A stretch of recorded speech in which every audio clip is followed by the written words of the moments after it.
ঘনিয়ে আসছে সনাতন ধর্মাবলম্বীদের সবচেয়ে বড় উৎসব দুর্গাপূজা।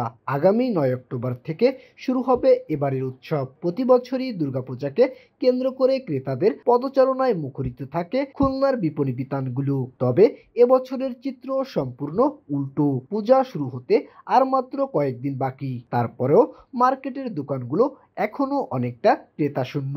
এজন্য সাম্প্রতিক প্রাকৃতিক দুর্যোগ ও দেশের পরিবর্তিত অবস্থাকে দায়ী করছেন ব্যবসায়ীরা। তারা বলছেন, এবছর পূজার বেচাকিনা বিগত কয়েক বছরের মধ্যে সর্বনিম্ন।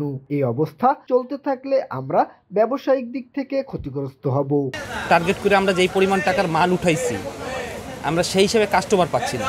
গত বছরের তুলনায় এই বছর কাস্টমার অনেক কম। পুজোয় সাধারণত আমাদের এখানে ভালো কেনাবেচা হয়, কিন্তু এই বছর আসলে কেনাবেচা অনেক কম।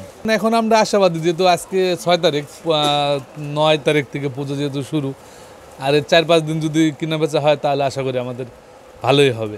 বিগত যে সিজনগুলো আমরা দেখে আসছি, ওই সিজনগুলোর তুলনায় এইবারে বেচাকেনা মন্দই বললে চলে। পরিস্থিতি তো স্বাভাবিক অবস্থায় ছিল না, আস্তে আস্তে গ্রো আপ হচ্ছে। দেখা যাবে ইনশাআল্লাহ সামনে মনে হয় ভালো হবে।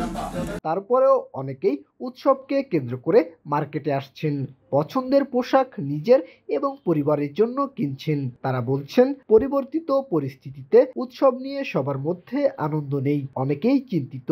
এ কারণে দোকানে ভিড় গত বছরগুলোর তুলনায় কম হচ্ছে।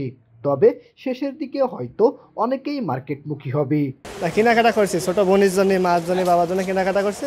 আর আবহাওয়ার খারাপের কারণে মার্কেটে আপাতত লোক একটু কমই আছে। আবহাওয়া ভালো হলে আর আশা করি লোক আরও বেশি হবে। মানুষের মনে ওই সেই আনন্দ ফুর্তি নেই পুজো নিয়ে, সবাই একটু চিন্তিত আছে। এই জন্য আসলে মার্কেটে একটু ভিড় কমই আছে।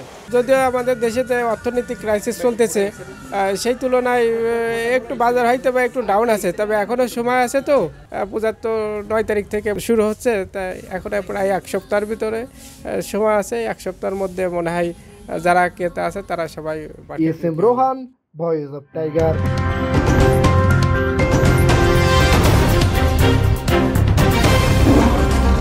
Voice of Tiger.